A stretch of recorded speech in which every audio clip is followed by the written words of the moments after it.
concepción de Estado. Para hablar sobre este tema, en el desarrollo vamos a empezar por analizar las doctrinas imperantes en el continente europeo a partir del Tratado de Westfalia, que pone término a la Guerra de los 30 años en 1648.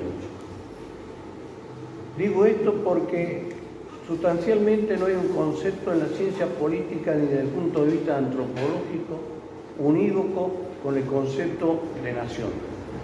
Es así que, en este sentido, a partir del fin del cese de la Guerra de los 30 años, empieza a surgir una tradición en Francia donde se desplaza el poder del monarca, se va a desplazar hacia el concepto de que la pertenencia del poder es el pueblo. Esa es la tradición francesa, a la cual aparece también una construcción o una tradición germana, en donde la tradición hace sostener que la pertenencia del poder no es a un pueblo común, sino que es a un pueblo que se encuentra vinculado por razones de etnia, de sangre, de lengua, folclore y tradiciones comunes. Pero esto va a tardar un largo periodo hasta que se vaya a cristalizar en verdaderas doctrinas políticas. Y eso va a acaecer en el siglo XVII al siglo XVIII, donde va a aparecer, por un lado, la teoría del pacto social a través de la doctrina francesa, que es la que se va a desparramar hacia los 4 puntos cardinales. La doctrina francesa o la teoría del pacto social indudablemente empieza a emerger o a demostrar directamente un distanciamiento de las concepciones religiosas cristianas y empieza a emerger el hombre como centro de poder o centro de atracción. Es así que para Rousseau, el hombre que nace bueno es en contraposición a Hobbes, ¿no es cierto? Vive en paz, vive en armonía, pero necesita una organización, y esa organización lo lleva a la constitución de un poder que va a ser lo que se va a denominar el Leviatán, y es necesario para ello la formulación de un pacto. Ahí empieza a emerger el concepto de nación ya como una comunidad política que, si bien está sentada en rasgos de tradiciones históricas, culturales, lingüísticas, va a hacer ver que no es necesario que todas las personas que habitan en esa comunidad tengan el mismo origen, la misma etnia, a diferencia de lo que va a suceder con las doctrinas alemanas, en donde fundamentalmente el vínculo precisamente es la etnia, la sangre. A partir de esa concepción rusoniana y del pacto, ¿no es cierto?, es que se va a transferir hacia los 4 puntos cardinales las ideas que van a sustentar en la Hispanoamérica los conatos de rebelión o de movimientos independentistas como fue el de Tupac Amaru. En el caso del Río de la Plata, ¿no es cierto?, vamos a distinguir principalmente para ver cómo es la construcción de la nación, de la identidad nacional, la existencia de 2 líneas históricas, una línea nacional y una línea liberal. La línea nacional aparece enraizada con la cultura hispánica criolla, que tiene como centro de unificación el mestizaje. No olvidemos que las colonias españolas, sobre todo, tenían como eje fundamental que llegaban hombres. Consecuentemente, esos hombres entraron en relaciones con los indígenas y de ahí surge el mestizaje. Ese mestizaje es el crisol que va a unificar precisamente la unidad y los principios hispánicos con las comunidades autóctonas. Vale decir que para esta corriente nacionalista, el germen de la unidad nacional se va a encontrar precisamente en los lazos hispánicos originados en el espacio del medioevo y del Renacimiento, no en el espacio borbónico, en donde en aquel nosotros vamos a encontrar valores como el coraje, la solidaridad, la fe religiosa. En tanto, la corriente liberal, nosotros vamos a encontrar fundamentalmente una concepción laicista, librecambista, el hombre como centro de acción. Esto tiene, como dije recién, una fuente, un origen. ¿no es cierto?, la fuente de cada una de estas dos corrientes precisamente. En un lado está la corriente hispánica, cristiana, con el valor del coraje, los valores personales, la solidaridad. Un representante típico de esto sería la figura del Quijote de la Mancha. Y como correlato, ¿no es cierto?, como parangón en el campo de la Argentina naciente, va a ser la figura del Martín Fierro como una figura que va a mantener semejantes valores. En tanto, como dije, la corriente liberal, ¿no es cierto?, se responde con los conceptos de Rousseau, del hombre como centro fundamental, laicista, y con el pensamiento económico libre cambista, y con una administración o gobierno central. Estas dos corrientes se van a ir manteniendo durante todo el periodo de vida argentino, a diferencia de lo que va a acaecer con lo que pasa en la Revolución de Estados Unidos. En la Revolución estadounidense, lamentablemente, sino puntualmente, y algo muy importante y trascendente, es que se logra el triunfo de una corriente sobre otra. El norte sobre el sur va a predominar y de ahí en más van a marchar unidos en ese concepto de nación bajo la fe de Dios. En cambio, acá, en la República Unida del Río de la Plata, se va a mantener esa dicotomía permanentemente hasta hoy en día, ¿no es cierto? Empieza con morenistas, saavedristas, unitarios, federales, interior contra nación, Irigoyen, conservadores, peronistas, antiperonistas, y seguimos con la historia sin encontrar un crisol o una forma de unificar. No hubo una corriente que se lograra imponer a la otra, sino que seguimos en esa diáspora y en ese constante y apasionado, lucha de opiniones y de ideas. Nadie tan apasionado como el pueblo argentino para discutir políticamente y mantener fogosamente su ideario político, que indudablemente no ha contribuido a una nación unificada y que pueda caminar tranquilamente en el proceso histórico del futuro. De ahí nosotros vamos a advertir cómo va evolucionando y cómo va emergiendo, cómo surge este proceso de nación, este proceso que va a generar la identidad nacional argentina.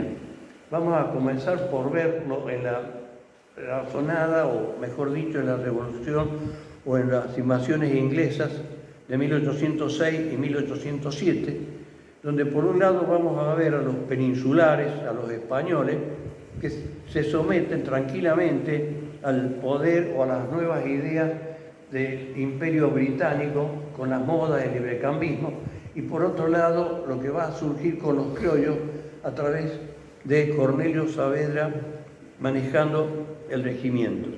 En este concepto, el regimiento de patricios que va a plantear precisamente lo que va a ser el primer manifiesto o la primera expresión de algo que va a emerger a posteriori, y que es la conciencia nacional, y que se va a sustentar en los criollos, en los morenos y en los pardos, y que van a ser los que van a triunfar. Ahí empieza a surgir, ¿no es cierto?, la conciencia de los habitantes del reinado del Río de la Plata, la concepción de poder ser autónomos. Ellos se van a conformar indudablemente luego de acaecido la invasión napoleónica a España, con la caída del rey Fernando VII y las llegadas de información en 1810 de esa caída y de la asunción por parte de la Junta de Sevilla del gobierno. Ahí empiezan a surgir indudablemente dos corrientes dentro de los criollos.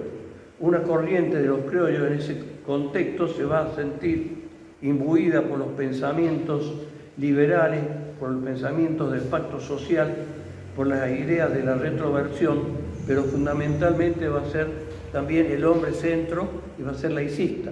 En tanto, otra corriente de criollos, ¿no es cierto?, liderados por Cornelio Saavedra, si bien va a adherir al pacto, lo que va a sostener también es, sin prescindencia de ello, ¿no es cierto?, es que a ese pacto van a llegar no por la voluntad solo de las personas, sino por la dependencia o por el origen en Dios, que es el que le ha delegado a los pueblos. La primera teoría, ¿no es cierto?, la primera concepción de los criollos se asienta indudablemente en la concepción rusoniana, en el pacto de Rousseau, en el libre cambio, y tanto la otra se va a asentar indudablemente, ¿no es cierto?, en la autoridad o poder que emerge de Dios a partir del teólogo Facundo Suárez. Estas dos corrientes de criollos son las que van a suscitar, ¿no es cierto?, la primera convocatoria a un cabildo abierto, porque van a sostener ambas de común acuerdo que caído el monarca, caído el rey, ¿no es cierto?, se va a generar lo que se llama la teoría de la subrogación, para algunos también la teoría contractualista. En este contexto, la teoría de subrogación no implica ni nada más ni nada menos que el reconocimiento que la autoridad y el poder reside en el pueblo, en uno que ha sido transferido a la corona por el imperio de un contrato de impuestos por la fuerza y no por el consenso libre de los pueblos. En tanto, en la otra vamos a advertir que si bien se acepta la teoría de la retroversión y el retorno del poder al pueblo, vamos a encontrar en ella que la fuente de todo esto también sigue siendo cristiana, sigue siendo la fe religiosa. Estos dos conceptos no se van a poder unificar indudablemente a lo largo del periodo histórico, sino que van a mantener subyacentes. Acá viene el interrogante de decir, ¿existe la nación o no existe el concepto de nación? Según la corriente liberal, el concepto de nación es una construcción o un desarrollo intelectual que se va a concretar a lo largo del tiempo. Para la corriente nacionalista, a la inversa, sostienen que el concepto que la nación subyace en el pensamiento, en el consciente de las personas y se ha encontrado adormecida a través de lo largo de los tiempos. Pero que eso no impide que se vaya a desarrollar a posteriori y que vaya a dar lugar a las nacionalidades y a lo que es el nacionalismo. Concretada la primera junta de la primera reunión del Cabildo el 22 de mayo, y no habiendo sido conveniente ni a los intereses de los grupos mayoritarios de las corrientes de los criollos unificados, se depone al virrey y se logra armar la primera junta. En la primera junta, que va a estar presidida por Cornelio Saavedra, vamos a encontrar las figuras también de otros personajes como la de Mariano Moreno, Vieites, Monteagudo, Castelli, entonces, que son los que van a sostener fundamentalmente las ideas rusonianas y que para ello se van a valer indudablemente de las comunicaciones o de los medios periodísticos como la Gaceta y de intercambios culturales. Nosotros vemos ahí que está emergiendo ya la primera contradicción histórica, ¿no es cierto? La primera contradicción histórica es entre los liberales, que pertenecían al grupo de Monteagudo, Castelli, Moreno, y hay algunos que lo incluyen a Manuel Belgrano. Y aquí quiero hacer una diferencia, ¿no es cierto? Si bien Manuel Belgrano era partícipe de las teorías del pacto, de la retroversión, era fundamentalmente un pensador católico, defensor de la fe religiosa. O sea que eso marcaba una diferencia para enmarcarlo dentro de la concepción rusoniana de un Moreno, de un Monteagudo, de un Vieites, de un Castelli. En ese evento o reunión del Cabildo, ¿no es cierto?, fundamentalmente la voz cantante fue la de Castelli, sosteniendo como la teoría de la retroversión, que todo el poder había vuelto al pueblo y que era el pueblo el que debía elegir sus autoridades, sus soberanos. Y Cornelio Saavedra es el que pone término a todo esto, diciendo que no quepa duda que es al pueblo al que le corresponde el poder y la autoridad.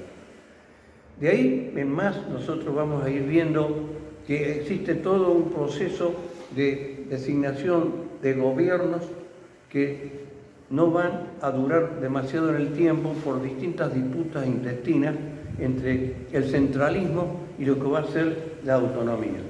A partir del Cabildo del 25 de mayo se envían circulares al interior de la provincia donde se convoca a las provincias a que envíen sus representantes. En ese mensaje no solo van el mensaje, ¿no es cierto?, sino que va el manifiesto de que es Buenos Aires la capital, que es Buenos Aires la que va a manejar o conducir el proceso, en tanto y en cuanto se sienten los dueños de la teoría de la retroversión, lo que genera una serie de conflictos en el interior que no van a encontrarse adscriptos a ese principio centralista de Buenos Aires, sosteniendo tanto las provincias y las villas la teoría de la retroversión, con lo que las provincias sostenían que ellas también eran autónomas y que ellas también habían recuperado el poder de designar las autoridades. Otro tanto sucede con las villas, con lo cual empieza a suscitarse un problema de las autonomías del interior con el centralismo porteño. Indudablemente que esto merece también el repudio o el rechazo de toda la corriente española, que refugiada en la provincia de Córdoba, de Tucumán, va a originar un principio de alzamiento instaurado por el gobernador de la Concha, por el obispo Orellana y por Santiago de Liniers, los cuales son derrotados, luego son fusilados para aplacar. Consecuentemente, todo esto nos va demostrando dos confrontaciones: las autonomías provinciales contra el centralismo porteño. No obstante eso, la primera junta, ¿no es cierto?, va a lograr que se presenten ante el centro porteño los delegados del interior, para lo cual indudablemente no habían dejado de lado de que no viniera cualquier representante del interior, sino que vinieran representantes que tuvieran la misma concepción, porque si no, no iban a poder unificar criterios para los pasos posteriores a seguir.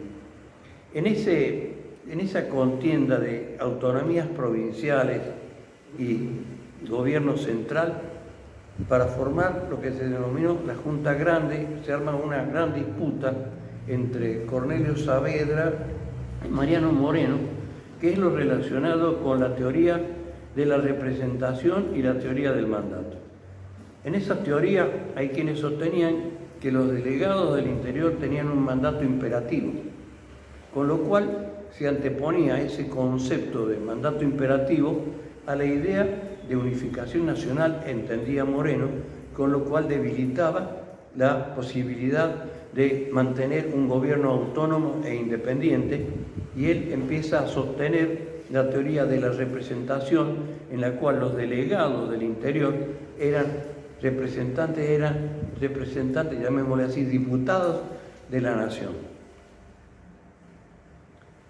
Más allá de que prevalezca la posición de que los delegados del interior van a ser representantes de la nación, todas estas pujas o luchas van a ir mostrándonos paralelamente una situación de depredación o una hispanofobia que se va a detectar precisamente en los documentos y sobre todo en el órgano oficial de publicidad que era la Gaceta, donde principalmente Moreno, luego Monteagudo, entre otros, son los que van a empezar a sostener los conceptos depredatorios de todo lo que ha sido la cultura hispánica en el Río de la Plata.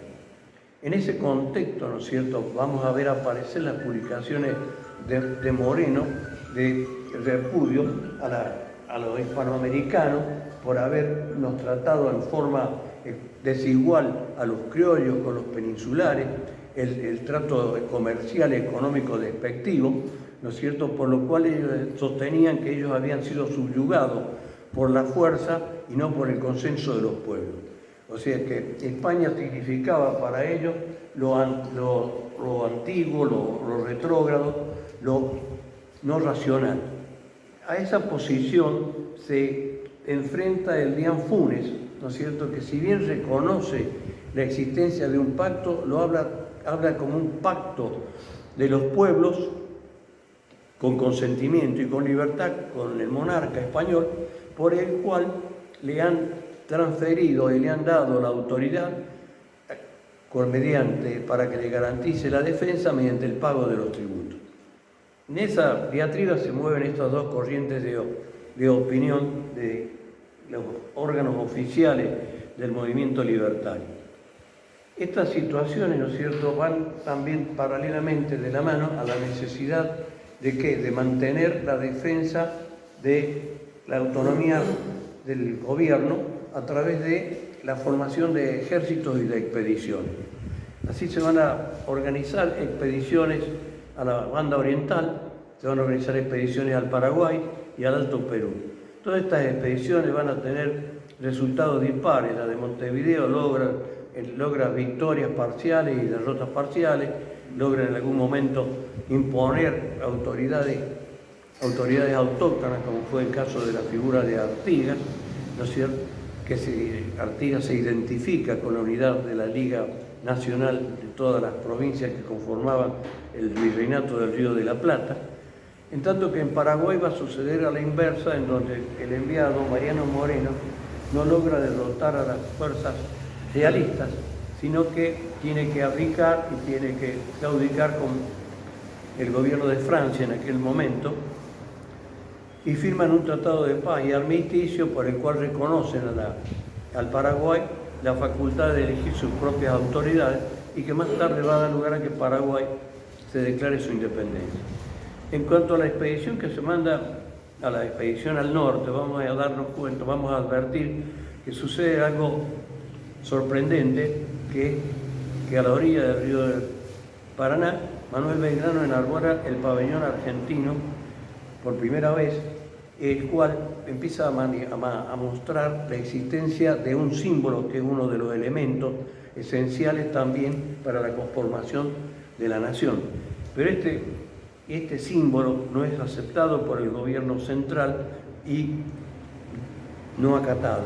Pero también paralelamente en ese año 1811 aparece otro signo también de emancipación y de soberanía, que es la cantata nacional, que luego sería reconocida como el himno nacional argentino en la asamblea del año 13, que fue elaborado por Vicente López y Planes con Blas Parera, en donde también vamos a notar la hispanofobia, cuando en una de sus estrofas dice que ha nacido una nación libre, soberana, coronada a sus 100 de laureles y a sus pies rendido un león. Eso va mostrando que generaron, según la corriente liberal imperante, la construcción de una nación que no tenía sustento en la hispanidad, a la cual la consideraban retrógrada. Toda esa hispanofobia se va a mantener a lo largo del tiempo, ¿no es cierto? Fundamentalmente hay un periodo crítico que sería hasta 1820, en una primera etapa, después va a volver a renacer la hispanofobia.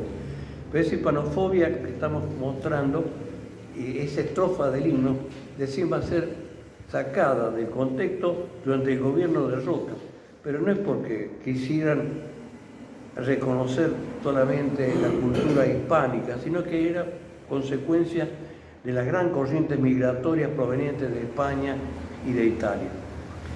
Retornándonos un poco a este tema, Belgrano va a iniciar toda la campaña expedicionaria al norte y va a contravenir las órdenes de volver para defenderla a Buenos Aires de los ataques hispánicos provenientes de las fuerzas navales, y decide continuar hacia el norte, en donde va a tener la batalla de Tucumán, que algunos historiadores la consideran uno de los hitos históricos fundamentales para el desarrollo de la nación argentina. Ese triunfo de la batalla de Caseros es la que da origen a la caída de la Junta, ¿no es cierto? Indudablemente la desprestigio. Las conquistas del norte, ¿no es cierto?, tuvieron distintas vicisitudes. Porque si bien antes de Belgrano, la primera expedición al mando de Castelli, acompañado de Monteagudo, había logrado triunfar y llegar hacia el Alto Perú, fueron derrotadas y tuvieron que retrotraerse. Por eso es que asume a posteriori Belgrano y que es el que conduce el ejército del norte, que tiene en la batalla de Tucumán el primer hito histórico, y después va a avanzar hacia el Alto Perú.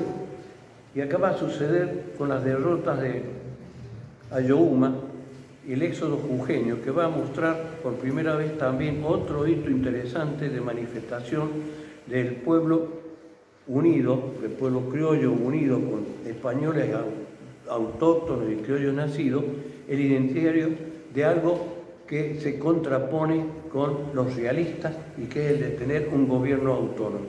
Ese éxodo jujeño es un hecho trascendente e importante, que como un pueblo, ¿no es cierto?, decide retroceder para evitar que los realistas se apoderen de él y va a librar la batalla de Tucumán, en donde nuevamente vuelven a triunfar las fuerzas nacionales en contra.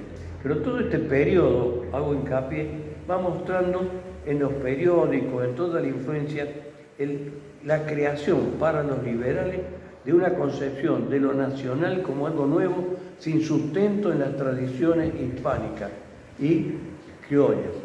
Ese es el sustento fundamentalmente que a través de los medios de prensa, que era la Gaceta, el órgano oficial, y todos los documentos, se trata de impulsar y de hacer unívoco el concepto de nación o un patrón que se va construyendo a partir de la Revolución de Mayo, sin raíces en la fe religiosa, en las tradiciones hispánicas.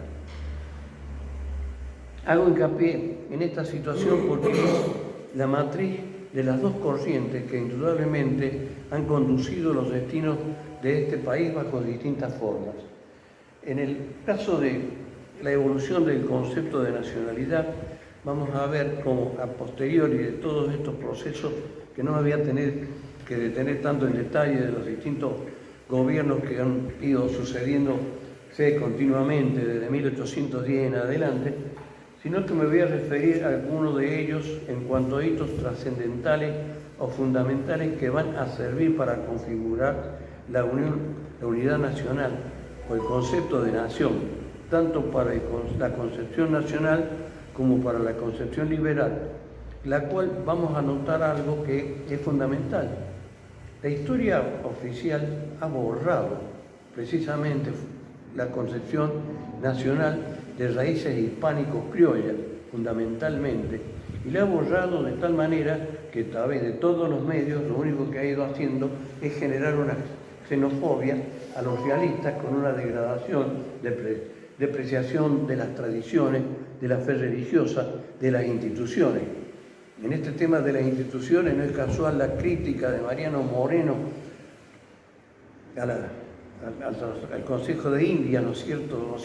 Al Código de Indias, en referencia a que no representaba ni más ni menos que la esclavitud de las personas, el subyugar y el someter a los criollos a una situación de inferioridad y de desigualdad con respecto a los peninsulares.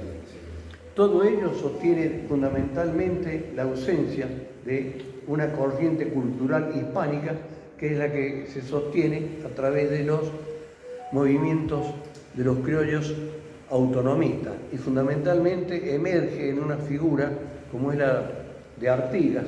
Artigas fundamentalmente va a representar, ¿no es cierto?, las primeras montoneras, va a representar en primer lugar las manifestaciones expresas de las autonomías referidas con sustento en la cultura hispánica, y la fe religiosa, en la idea de federación, que va a ser representativa de lo que se entiende por la autonomía y la libertad. Artigas va a lograr constituir un Congreso de los Libres del Sur en 1815. Imagínense, en 1815, un año antes de la independencia del Tucumán. En ese año, 1815, Artigas, con la unión de Misiones, Corrientes, Entre Ríos, Santa Fe, en el Congreso de los Unidos del Sur, declara la independencia absoluta de las Provincias Unidas del Río de la Plata. Él tiene una concepción geográfica de la nación, de la nación emergente del Virreinato del Río de la Plata, que se extiende tanto a Montevideo como a Paraguay, como a Bolivia, como parte del Perú. O sea, hay una concepción geográfica muy amplia en su pensamiento territorial, donde se debía extender y sostener la soberanía. Ahora bien, ese pensamiento artiguista que va a reflejar precisamente el surgimiento o el renacimiento del pensamiento nacional se ve reflejado en el gobierno que él impone o en el que él es artífice en la provincia oriental, y va a tener una administración donde va a tener sustento sobre todo en la población, en el pueblo, los derechos del pueblo, en distribuir la tierra a sus habitantes, en la concepción económica defensora de la producción o de la industria local, llamémosle así, incipiente, en contraposición al libre cambio, fundamentalmente. Pero Artigas no solo va a significar eso, sino que representa todo este concepto de cultura hispano-criolla en contraposición a la librecambista, lo cual le va a generar inconvenientes serios, porque los realistas, por imperio o por jugadas políticas, ¿no es cierto?, desde Brasil, va a sufrir los embates que lo van a llevar a ser derrotado porque no obtiene apoyo de Buenos Aires. Buenos Aires deja de lado el apoyo a Artigas, lo cual Artigas lucha indudablemente desde el interior, pero termina siendo vencido, derrotado, se retrotrae hacia el interior del país, sobre todo en el litoral, en el apoyo de Francisco Ramírez, quien lamentablemente más tarde, ¿no es cierto?, va a dejar de lado el pensamiento autonomista nacional y va a derrotar a Artigas y va a lograr el exilio de Artigas, que va hacia Paraguay, donde va a morir hacia 1850. Pero es aquí que ese inicio de las montoneras como concepción hispánica, criolla, con la génesis del mestizaje, ¿no es cierto?, va a ser sostenido a posteriori, ¿no es cierto?, por algunos sectores independentistas, autonomistas del interior, que la historia oficial le va a llamar a los caudillos despectivamente, ¿no es cierto?, tratándolos de gente de bajo nivel cultural, como que generaron indudablemente, sí es cierto, gobiernos autócratas, pero esos gobiernos autócratas en las provincias en que ellos estuvieron no fueron sino una manifestación de gobiernos populares en donde existía la defensa de las costumbres religiosas, la defensa de las artesanías, la defensa de las producciones locales frente al librecambismo. De tal manera que estamos conformando una nación con dos diferencias fundamentales en las cuales lamentablemente, salvo el caso de Artigas y de las montoneras, va a ir mostrándonos una historia oficial de depredación de la cultura hispánica, de la vinculación de la cultura hispánica con la criolla y con la proveniente del mestizaje con los indios. Y lamentablemente eso se va a manifestar fundamentalmente en el gobierno de Rodríguez, en donde Rivadavia es ministro del Interior, y él va a tratar de volver y fundamentalmente hacer hincapié y fortalecer el primer proyecto liberal, donde lo único que importa es el gobierno central porteño, librecambista, con desprecio hacia el interior del país. Esto va a sostener nuevamente todo un proceso histórico en donde el autonomismo del interior no se ve reflejado en el gobierno central o en el gobierno nacional. Esas autonomías provinciales, ¿no es cierto?, fundamentalmente emergentes de la provincia del Litoral con Santa Fe, Entre Ríos a la cabeza, van a lograr en la batalla de Cepeda el derrocamiento del gobierno y fundamentalmente el planteo ya emergente de que existe un interior que no está de acuerdo con el centralismo porteño, que quiere ser partícipe del gobierno. No obstante, la derrota de Cepeda no logra el interior imponerse al centralismo porteño, porque hay una situación económicamente desfavorable hacia el interior. Buenos Aires había continuado manteniendo la aduana, manteniendo su riqueza. El interior, en tanto y en cuanto se había desangrado en las luchas de la emancipación, y se había visto empobrecido por las políticas librecambistas.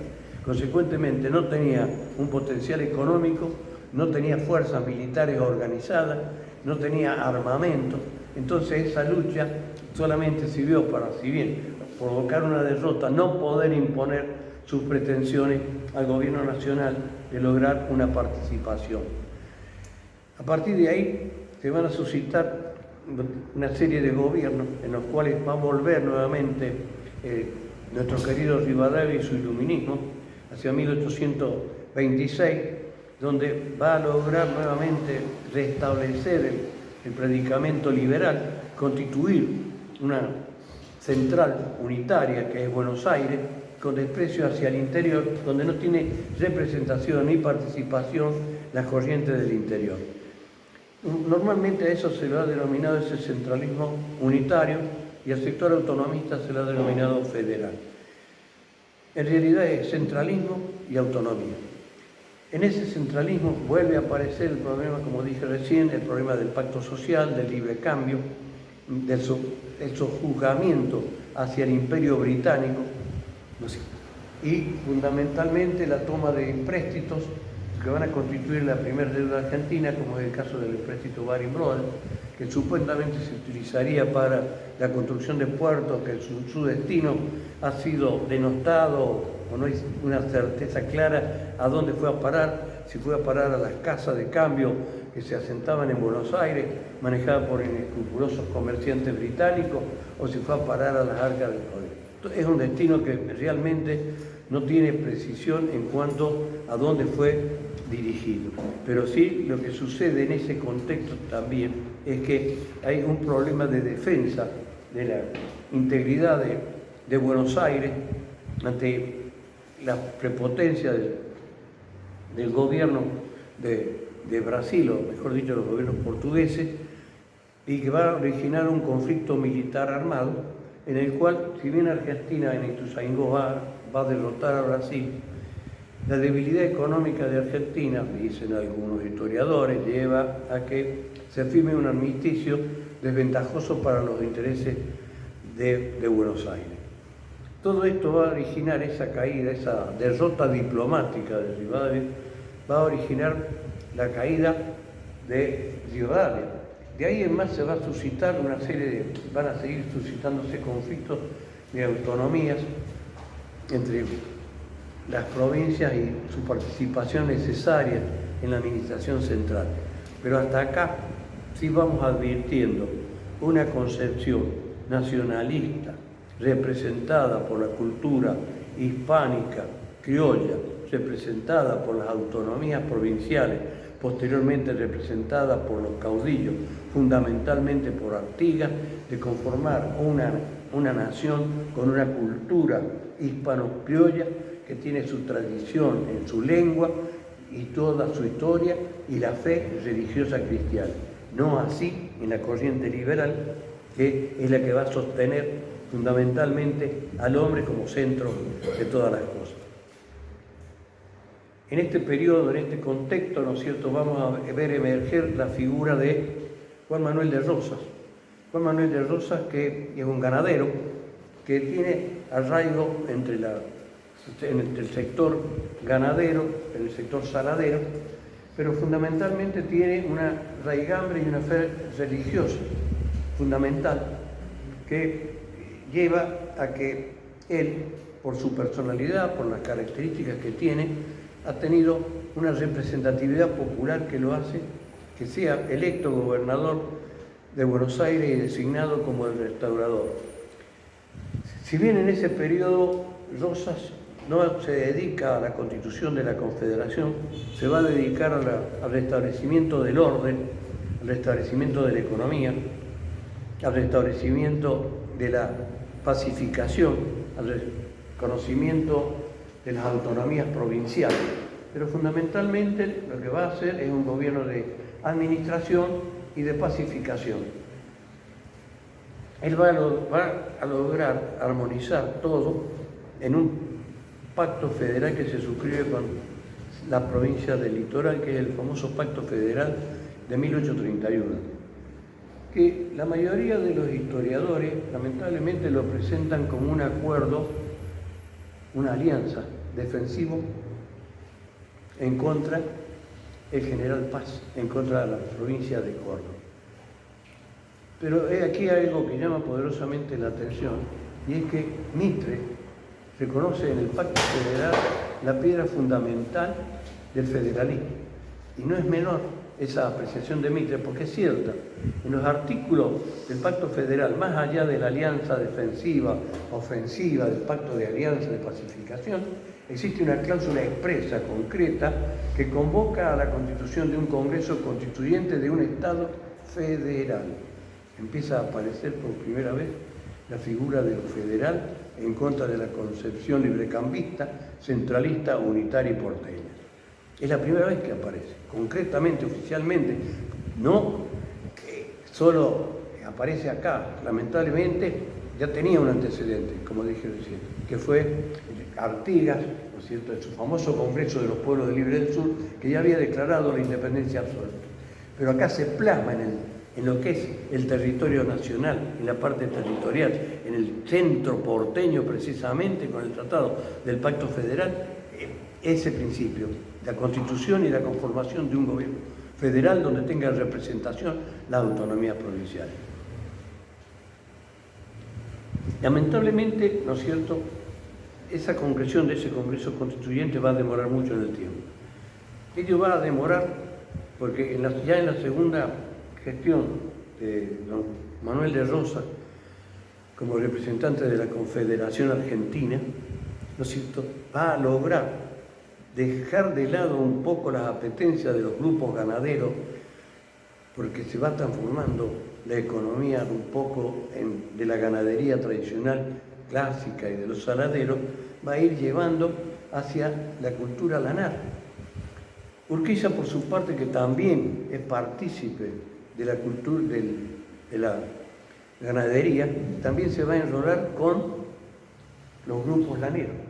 De tal manera que se va a generar una división interna en Buenos Aires que no se le ha prestado mucha atención en las historias oficiales, y no es casual, porque precisamente no es que se trate de un gobierno autoritario, despótico, sino que se trataba de un gobierno precisamente que defendió las economías del interior, que defendió la libre navegación de los ríos interiores para las provincias del Virreinato del Río de la Plata y no para el mundo exterior. Ejemplo de ello es la Vuelta de Obligado. La Vuelta de Obligado es un ejemplo fundamental de lo que es la soberanía, de la cual Rosas es uno de los grandes artífices. ¿No es cierto?, que la historia también normalmente la ha borrado y la ha hecho aparecer como una simple batalla. No se trata de una simple batalla, se trató simplemente de impedir el ingreso del Imperio Británico con sus producciones ya originadas en la Revolución Industrial para colocar sus productos en el interior. O sea, esos hechos trascendentales, convocatoria a un Congreso Federal, convocar la defensa de la soberanía, van demostrándonos que Rosas, si bien puede decirse que fue autoritario, se pueden decir muchas cosas en su contra, no menos cierto es que existen cosas que fueron y son y han sido muy positivas para el devenir de la historia argentina, como es la defensa de la soberanía, como es la defensa de la producción interna, la pacificación con los caudillos, con las autonomías provinciales y su representación. Pero vuelvo a repetir, el hecho económico, de la transformación económica de la producción de Buenos Aires, va a debilitarlo a Rosas, porque el sector ganadero de Buenos Aires, como el sector ganadero del litoral, más los intereses de los grupos de pensadores románticos con Echeverría a la cabeza desde Uruguay, van a boicotear y van a tratar de desprestigiar la administración del gobierno de Rosas. Todo esto va a configurar un contexto político. Rosas tuvo que pasar no solo el bloqueo que dio origen a la Vuelta de Obligado, sino bloqueos anteriores de Francia e Inglaterra.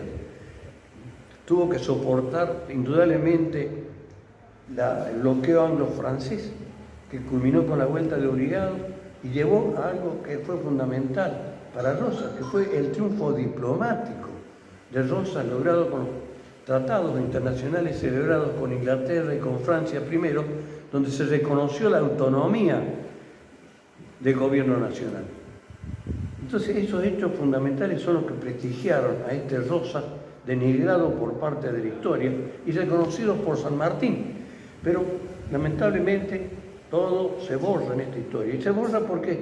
Y se borra porque los sectores dominantes económicos han sido los que van imponiendo una cultura totalmente distinta a esa cultura hispánica criolla. Es así que ante esa coyuntura local de debilitamiento económico en el frente interno con los ganaderos frente a los lanares, va a originar precisamente que Rosas tenga que enfrentarse con Urquiza y sea derrotado en la batalla de Caseros. No tenía todo el poder militar que tuvo otrora por la ausencia del apoyo de los sectores ganaderos y se ve obligado, se ve derrotado y se ve obligado a exiliar. De ahí en más, ¿qué acaece en Argentina? ¿Qué sucede? Y bueno, de ahí en más, ¿qué sucede? Sigue durante 10 años la lucha de interior, o sea, la lucha de Urquiza como representante de la Confederación con Buenos Aires, con victorias de Urquiza, que entra a Buenos Aires, a gobernar Buenos Aires, ¿no es cierto? Pero no logra imponer un gobierno central y no logra que Buenos Aires se adhiera a esta confederación, lo que lo va a llevar a retrotraerse hacia su Entre Ríos y va a lograr asentar la Confederación Argentina en Entre Ríos, en donde va a convocar a un Congreso General Constituyente. Congreso General Constituyente en el cual se va a dar pie a la Constitución de la Nación Argentina, pero ya sin la presencia de Buenos Aires, que se encuentra escindida porque sigue sosteniendo el poder económico librecambista a través de la aduana y el comercio con las coronas británicas, en donde eran la factoría Buenos Aires y el proveedor Inglaterra. Urquiza, indudablemente, no es un representante total, ni mucho menos, de lo que significa la cultura hispánica criolla. Se va a concretar un Congreso General Constituyente que va a dar origen, ¿no es cierto?, a la nación argentina, a un Estado federal, pero que no va a estar conformado por ese ideario español, sino que va a estar fundamentalmente centrado en el ideario de Juan Bautista Alberdi, en sus bases, y los pensadores como Sarmiento, Civilización y Barbarie, todos pensamientos anti-españoles, una xenofobia infernal, de desprestigio de lo autóctono, de considerarlo la cultura retardataria, antiprogreso, antidesarrollo. También lo afectan en el campo educativo, en el campo religioso. Todo eso es lo que va a ser la fuente de inspiración.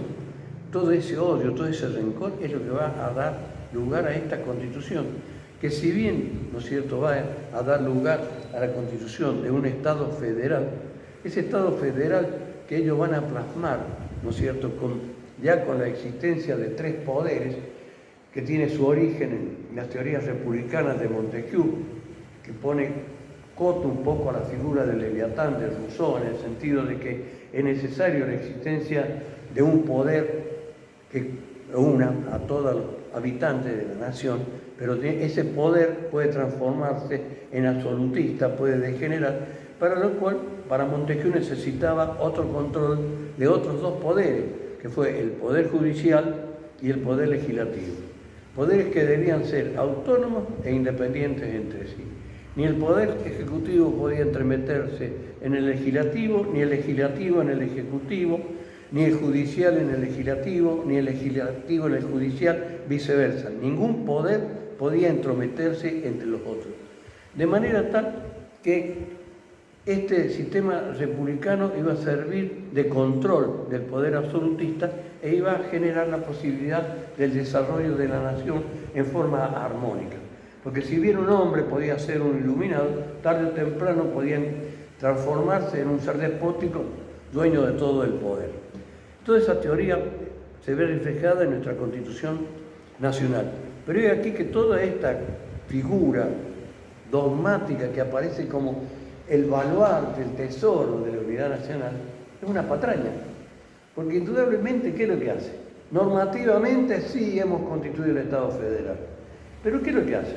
Por medio de la coacción, por medio de la fuerza, porque ya tenían el ejército en su poder, ¿qué va a imponerle a las provincias? Le va a imponer tanto los gobernadores como los representantes al Congreso de la Nación.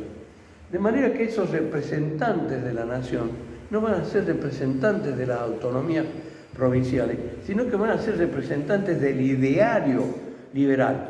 De tal manera que de ahí en adelante vamos a ir viendo cómo se van a suceder gobiernos y legislaturas que lo único que van a hacer, van a tener divergencias de matices, van a opinar dentro de la misma corriente liberal, a lo mejor desde una óptica o de otra óptica, pero va a desaparecer realmente el contexto nacional y popular de las autonomías, de las regiones provinciales, que ya se había sostenido a través de la Montonera, a través de los caudillos, a través de Artigas.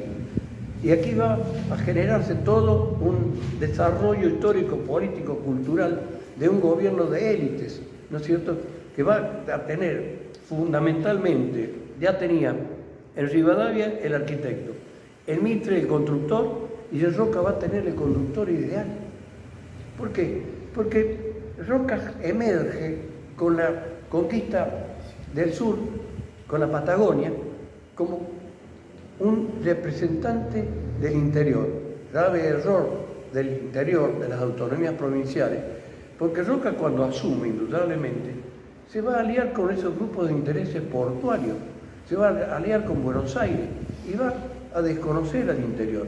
Y todos esos gobiernos de élite, con los representantes convergentes de la misma élite, que consideraban y despreciaban al criollo como vago, como inculto, como atrasado, forman precisamente lo que van a llamar algunos sectores la época gloriosa de la generación del 80. Y no van a hacer nada más que borrar la verdadera historia de cómo es que va a surgir, cómo es que vive el resto de las autonomías provinciales. En esa época, ya con Mitre a la cabeza, ¿qué se había originado? Se había originado todos los emprendimientos ferroviarios, toda una serie de emprendimientos que lo único que hacían era sacar los productos, las materias primas del interior, colocarlas en el puerto para que se las llevara a Inglaterra. Quien tenía la concesión de los ferrocarriles, quien daba los préstamos precisamente era la colonia británica, con sujeción a las autonomías provinciales. Con ese libre cambio, ¿qué pasaba con las economías regionales? Fueron destrozadas, quedaron circunscriptas a las artesanías, a cosas muy primitivas, a una desocupación inmersa, y aparte excluidos de la voluntad de elegir las autoridades que los iban a gobernar, que iban a conducir sus destinos. O sea que se suceden así todos los gobiernos a partir de Roca, que se van implementando todas estas políticas librecambistas, y hay algo que advierten ya fundamentalmente a partir de Sarmiento a la cabeza, que fue la conformación primero del Ejército Nacional, o sea, un ejército poderoso y fuerte, que es el que va a avasallar las autonomías provinciales contrarias a este ideario, y por otro lado, el tema educativo.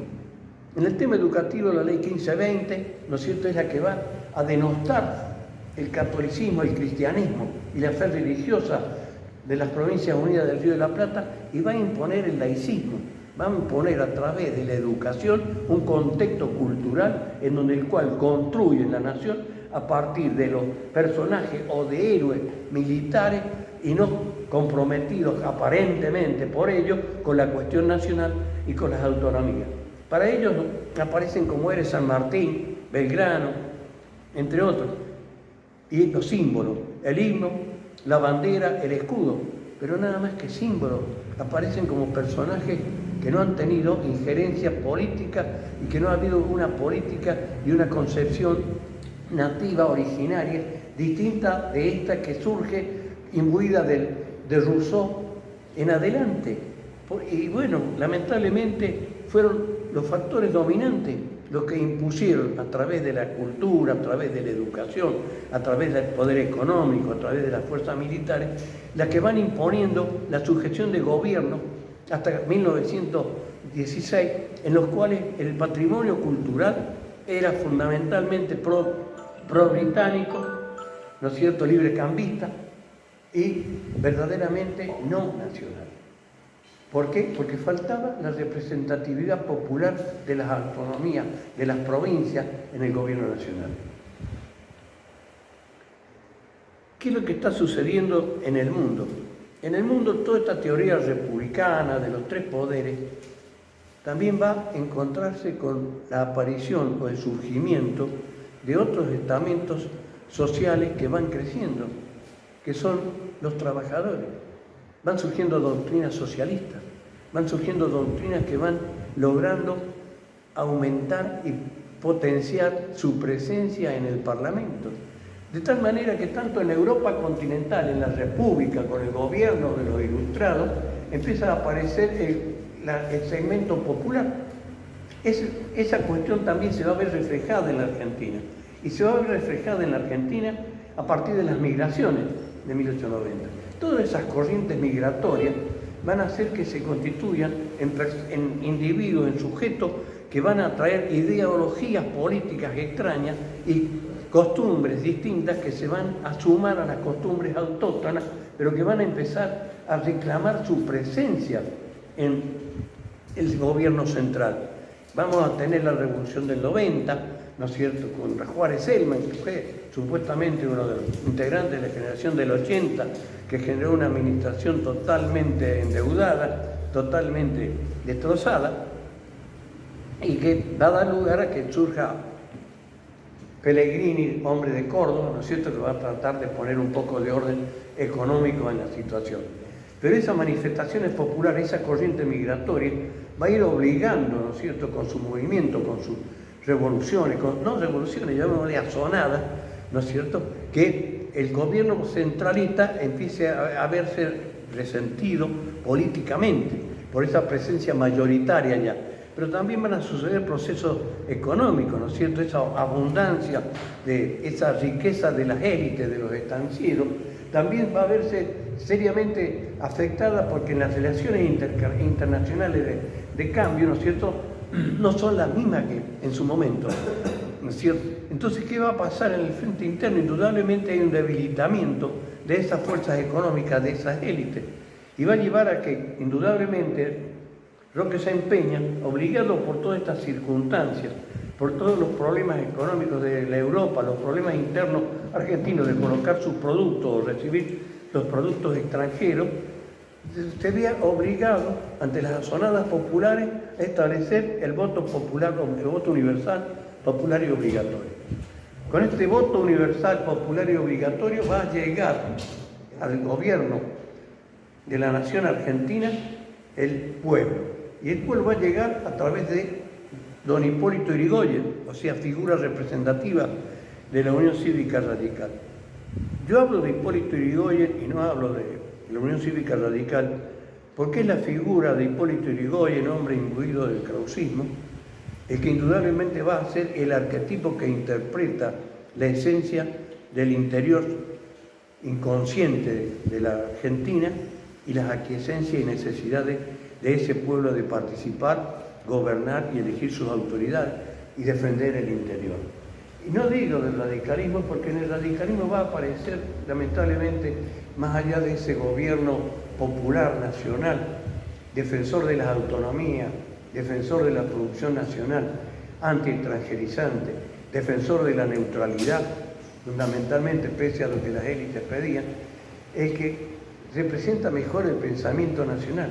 Y digo esto porque paralelamente con Yrigoyen surge otra figura. Yrigoyen es el personalismo, es el peludo. O sea, fíjense el paradigma, desprestigio de las élites conservadoras a la figura de Yrigoyen. Eso uno hace un paralelismo y lo ve representado en el gobierno de Perón, lo ve representado en todos los gobiernos que se asientan en bases populares, donde es el trato peyorativo hacia lo popular. Y acá emerge dentro del radicalismo una figura que va a tener su importancia, que es la figura de Alvear. Alvear va a representar el antipersonalismo en el radicalismo. Y precisamente ahí está la fuente o el sustento del radicalismo que vemos hoy en día patentizado en esta coyuntura político-histórica que estamos viviendo, en donde la figura de Irigoyen, el pensamiento de Irigoyen, no emerge a la luz de lo que expresan los representantes hoy en día en el Congreso, sino que están representando más el antipersonalismo de Alvear. Un antipersonalismo que, si bien también hablaba de lo nacional, era librecambista, fue consecuente con los intereses británicos en toda su gestión de gobierno y a posteriori en la década de 1930, como ya veremos en la segunda etapa.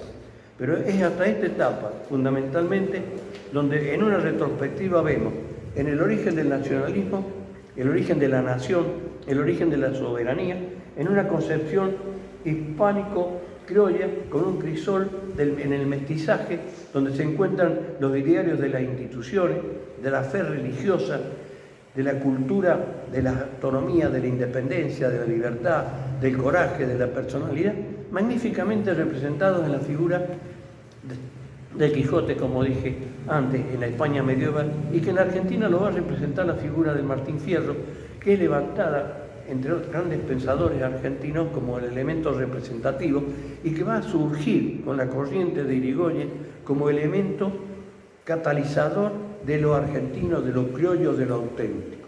Con Irigoyen sostengo, en mi opinión, que nace nuevamente, o renace, mejor dicho, el concepto de lo nacional, el concepto de soberanía, concepto nacional imbuido de pensamiento religioso, imbuido de la defensa de la autonomía, imbuido de la independencia, de la libertad, de todo sometimiento al extranjero. Una expresión de ello más auténtica no es otra, ni más ni menos, que cuando se declara neutral en la guerra, en la Primera Guerra Mundial, pese a las pretensiones de los conservadores de declararse, por supuesto, aliados como corresponde a la corona británica y sus acólitos. Bueno, es así que hasta esta época vamos a ver que acá aparece nuevamente el pueblo, la provincia reflejada en el Parlamento. ¿Y qué sucede? La legislatura se ve conformada por representantes que no son de los estancieros, que no son de las élites, sino que son representantes populares, son representantes del común de la gente. Y empieza precisamente también lo que va a ser la carrera y la campaña de desprestigio de Hipólito Yrigoyen a través de los medios de la élite. Bueno, he llegado hasta acá, en esta clase, en las clases posteriores, vamos a seguir con el derrotero histórico-político hasta nuestros días. Así que, bueno, cualquier interrogante, cualquier aclaración, pero antes que nada voy a dar dos conceptos, o tres conceptos, ¿no es cierto?, en mi opinión.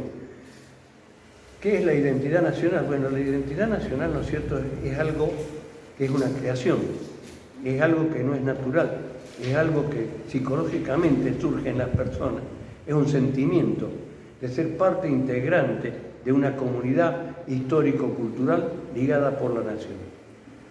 De ahí vamos a entroncarnos con lo que es el concepto de nación. Nación es una comunidad que tiene vínculos religiosos, culturales, históricos, lengua común y que se asienta en un territorio.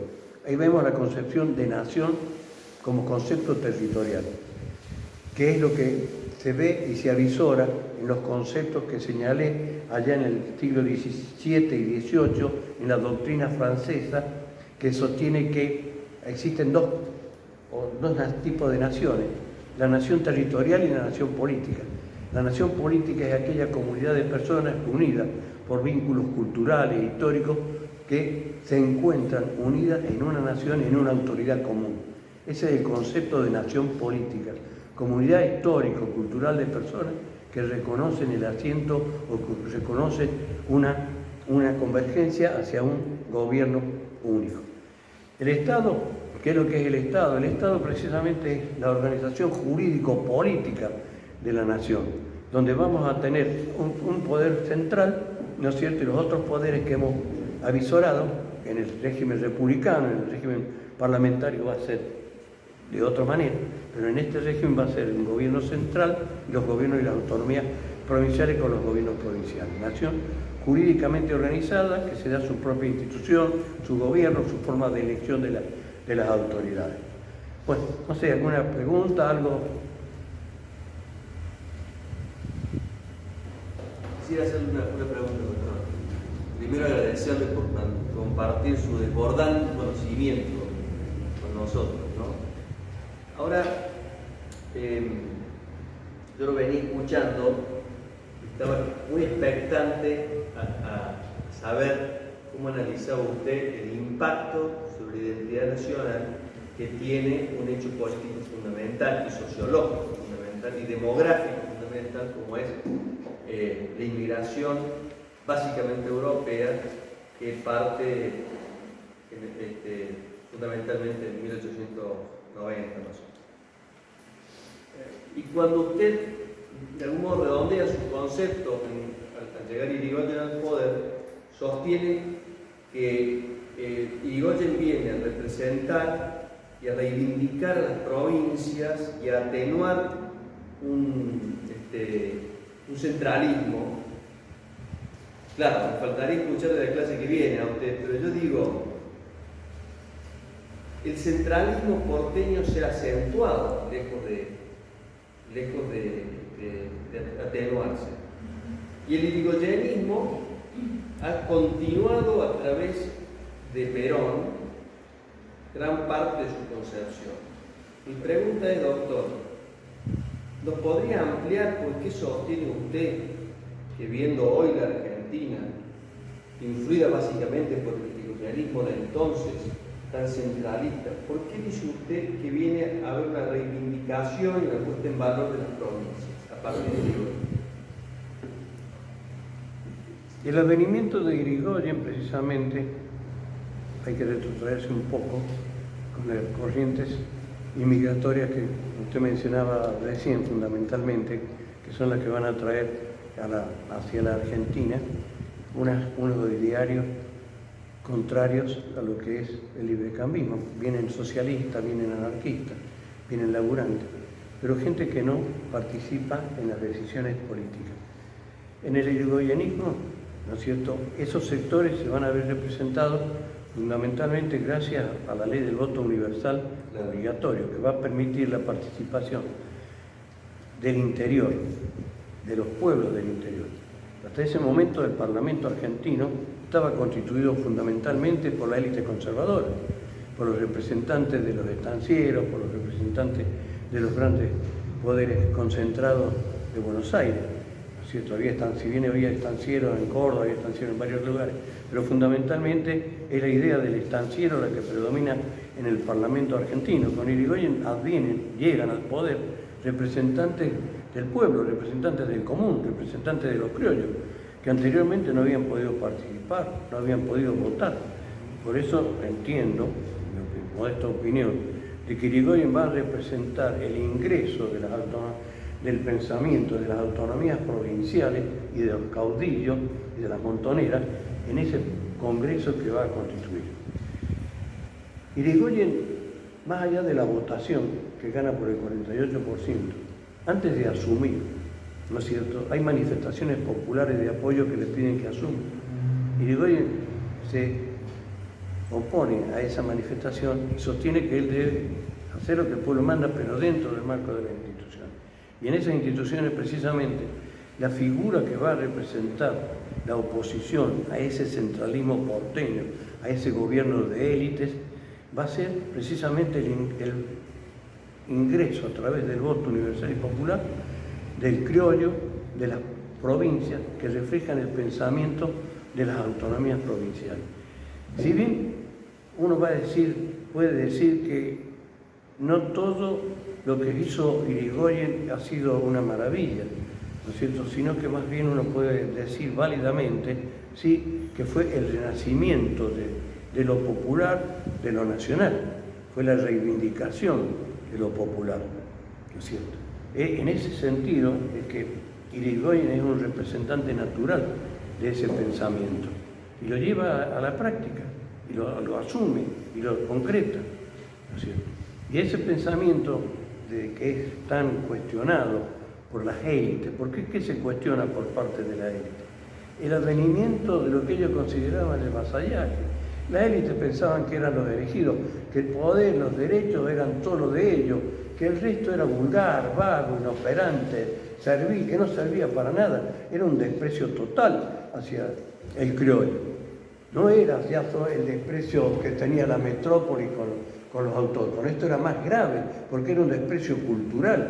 O sea, se había borrado la tradición hispánica, se había borrado toda esa tradición. Entonces, con Irigoyen llegan todas estas cuestiones en un crisol, si bien no es algo muy claro todavía, pero ahí aparece, ahí surge nuevamente, renace, después de Rosa, el advenimiento del interior en el gobierno nacional, el surgimiento de lo popular contra lo élite. Entonces, en ese sentido es que reivindico y sostengo el pensamiento de lo que, en mi opinión, representó Irigoyen para las autonomías provinciales. Ahora, doctor, claro, si me entiendo, ¿no? Porque mi pregunta iba a la traducción en los hechos respecto de la real autonomía de las provincias, especialmente en materia económica. Mi pregunta iba destinada a saber su opinión respecto de si el irigoyenismo y su ideario provocó un fortalecimiento económico de las provincias que equiparara sus fuerzas al centralismo de Buenos Aires. Ese es el punto del sentido que En el proceso de Irigoyen, en ese momento, existe un proceso de defensa del desarrollo económico interior, pero no de un desarrollo industrial sostenido, sino de un desarrollo económico de las producciones regionales, fundamentalmente. No hay un librecambismo absoluto, sino que hay una suerte de protección a las producciones nacionales. Pero no hay, ¿no es cierto?, en el proyecto, en el proceso de Irigoyen, una muestra de un desarrollo económico sostenido industrial. Ejemplo de todas estas cuestiones van a ser las luchas que se van a dar en los procesos económicos industriales. Los talleres Bacena, las luchas de los talleres Bacena son un ejemplo típico, ¿no es cierto?, de que no existía un desarrollo industrial, sino que era un incipiente desarrollo industrial y que lo único que emerge, ¿no es cierto?, prioritariamente son una industrialización básica muy elemental, muy primaria. No hay un desarrollo industrial, es un sostenimiento de las economías regionales, no un desarrollo de la economía hacia algo que fuera una perspectiva de desarrollo industrial del país de los argentinos. Gracias, doctor. Una pregunta que habla del tema industrial. ¿Por qué nosotros nunca terminamos de manufacturar nuestros elementos primarios y fueron a parar todo al puerto? Hubo un problema, o sea, las élites trabajaban junto con Inglaterra y no dejaban generar todo eso. Indudablemente que la política librecambista atrae aparejada como consecuencia precisamente hacer del país colonia, porque más allá de que decíamos que éramos argentinos, era colonia británica, sujeta al imperio británico, éramos productores de materia prima, no había valor agregado, para nada. Por eso los ferrocarriles lo único que hacían era traer los productos, las materias primas hacia el puerto de Buenos Aires para que se fueran hacia la corona británica. A ello le sumaron fundamentalmente otro tema que es trascendente, que fue la educación. Con la educación lograron toda la dominación cultural y la construcción de un ideario, de una concepción de nación, totalmente alejado. Muy bien, si no hay nada más. Le agradecemos, doctor. No, ustedes.